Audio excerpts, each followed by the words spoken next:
Tavila, welcome to my channel. And I want to talk to you about why do our ancestors get secretive.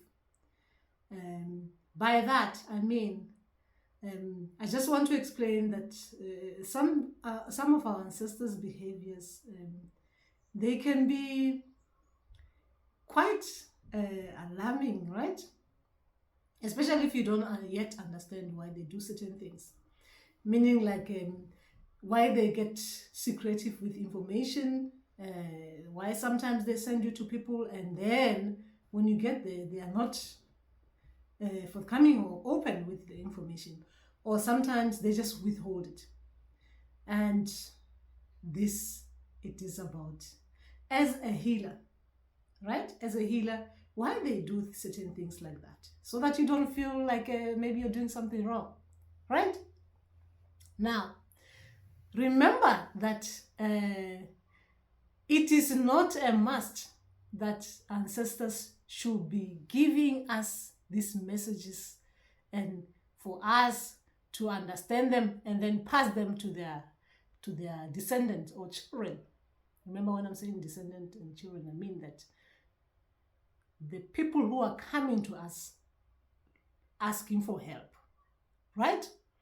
Meaning that as someone coming as just going like temporary, going past, like as a patient, just they want something like quickly like that. Or sometimes they coming to us as initiate, like matwasan.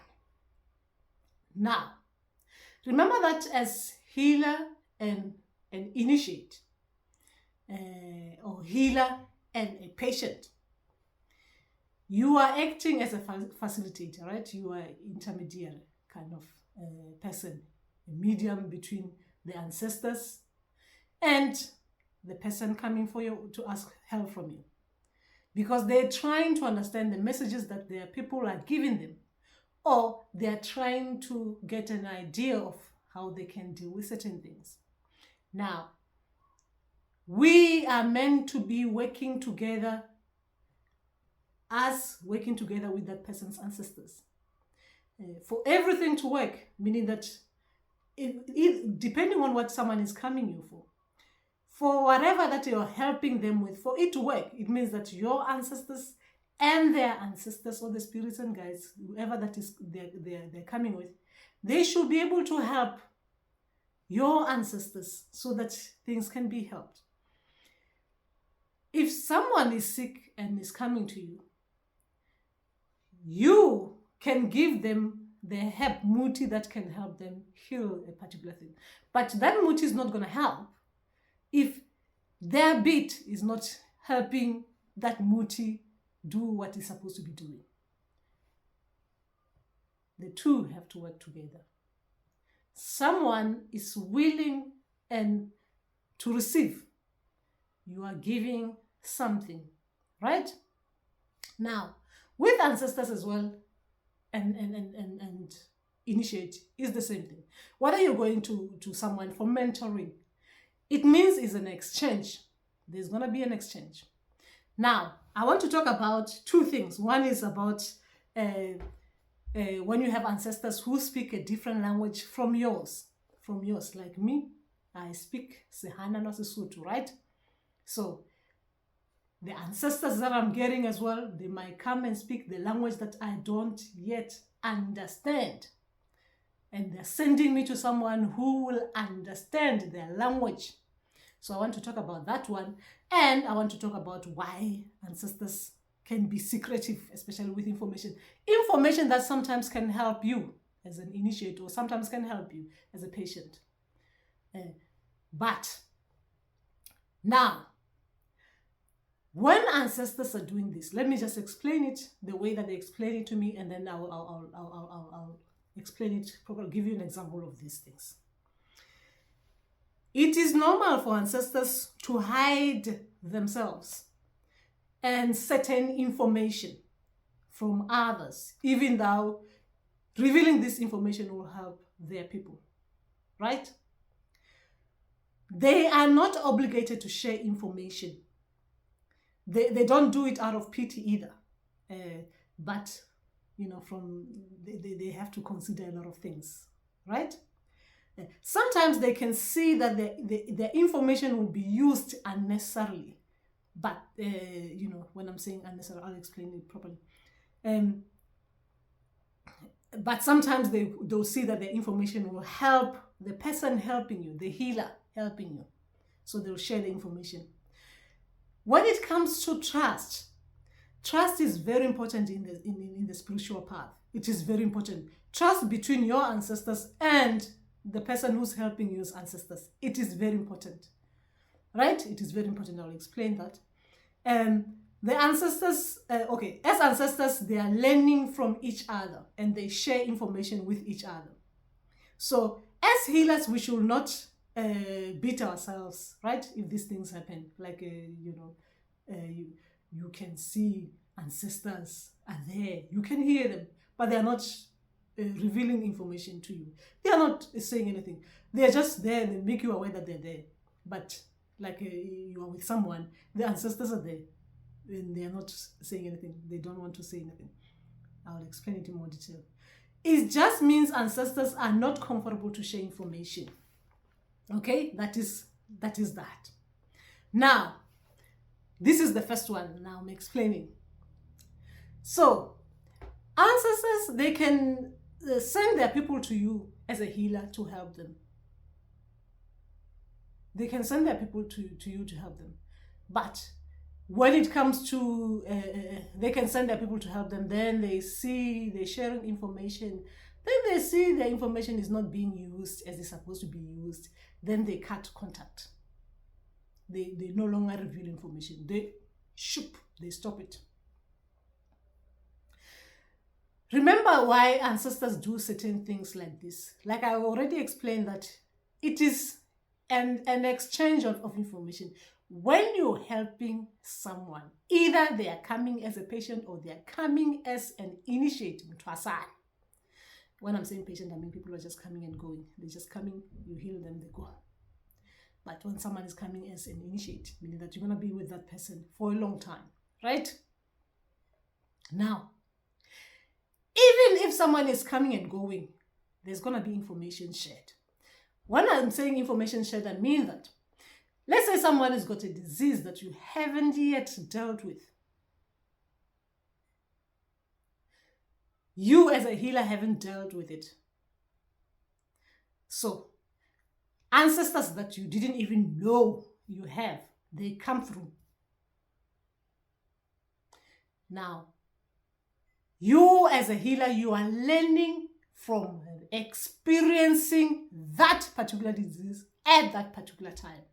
So that means the patient is coming with information to you that you didn't know that you know. So you'll be learning because that person has just exchanged new things with you, right? So that is what I mean. That is an exchange of information.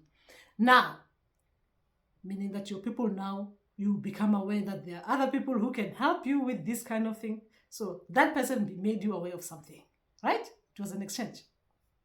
Now you become like, oh, I know this thing. I know how to deal with this thing, right? Because you just learned from a patient. Now, when it comes to with initiation, mentoring or full-time kind of initiate, that is a full-time information will be exchanged like that. You know, it's so beautiful, the relationship you have with an initiate. It's so beautiful because ancestors, they just want to share. Meaning that some information is not even for the patient, for the initiate. It is for you as a healer. They're giving you information that you didn't even know you wanted, right? They're giving you information. Ooh, look, we do some things like this. Because that is how it is like, you know, they're happy with the way you're helping their child or their descendant. So they give you other information for you to use, right? To use. You're learning with the initiate. That is what this is all about. Ancestors, they send you somewhere because they have information. To that, they have information for you, new information and the other ones that the healer that is helping you doesn't have the Gobela, right? So they are sharing their knowledge with the Gobela's ancestors through you. That is why it is an exchange. Now, why they will hold information? They will hold information if there are trust issues involved there. They know that by sharing this information, that healer that you've been sent to is going to be using the information as their own. What do I mean by that? Let's say the healer you've gone to didn't even know how to use the divination bowl the way that yours uses them. So yours, because remember that you're there because you want to understand what your people are saying to you. The messages that are coming to you, you don't understand them. So you want someone to help you understand them. So that means by that person helping you to understand the messages, that means they're getting information. So now they're even getting information about how to divine using certain things. You must always remember that. You are not going to someone there because you're going to be learning and you get information from that.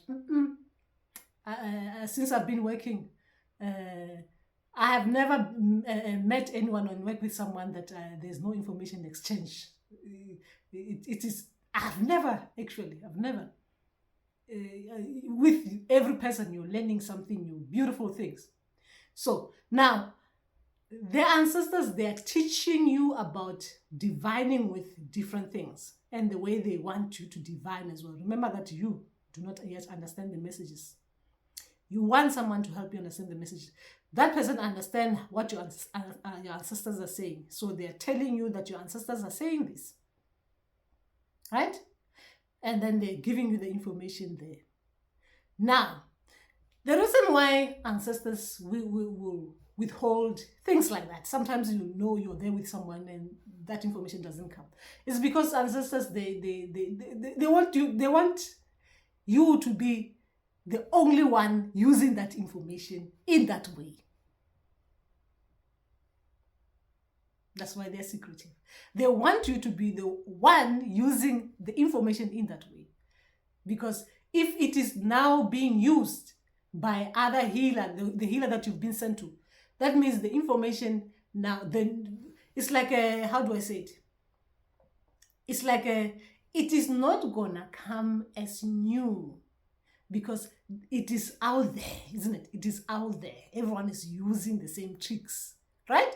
So they want you to be separate, to be using your tricks, your own way. So some information, they will withhold it like for that. So they do it like that. That is ancestors.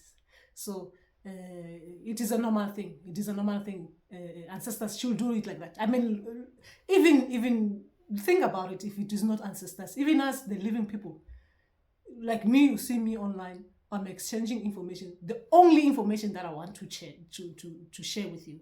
I'm not going to share all information that if I hold this information, maybe in 10 years' time, my children might use and it benefit them, right? So even ancestors, they work like that. They only share information that they know is common, it's not a big deal, right? They can share. She can know, or he will know how to use this like that. It doesn't matter. These tricks, we are happy to share with. But some tricks, they don't want to share with others.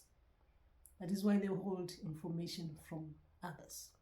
Now, the second one is about the language. The language. Now, this is when ancestors, you have ancestors, right? Ancestors out there who's speaking languages, and you're asking yourself, how come ancestors cannot use a translator?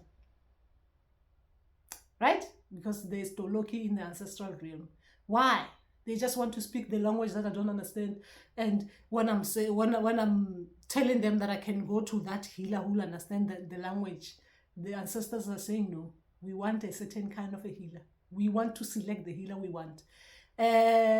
What are you saying? Mogolo Makosi Makulu understands Sutu? No, we don't want. No, we want to select our own. Why do ancestors do that? It is actually the same as the number one. that ancestors as well, there are some things, there's some information that when they're sharing it, they do not want to share it with someone, because some people, when you share information with them, they will dilute it in the wrong way, or they will use it as their own, or they will just misrepresent the ancestors based on their own beliefs or the way they are perceiving things to be. So ancestors, they will look for someone who they trust, who will actually not dilute the message or turn the message into what it is not.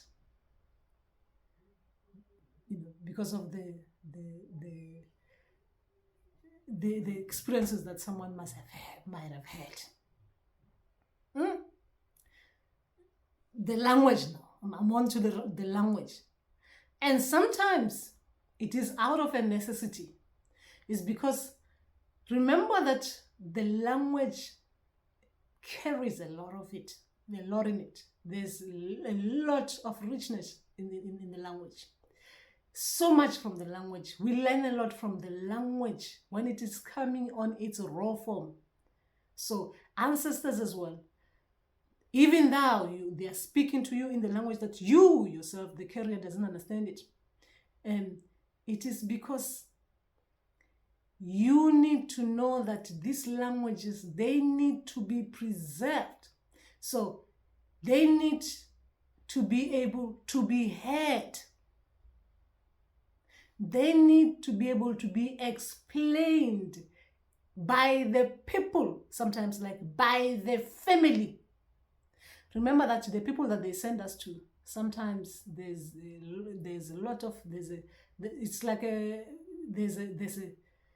a link with your ancestors and their ancestors.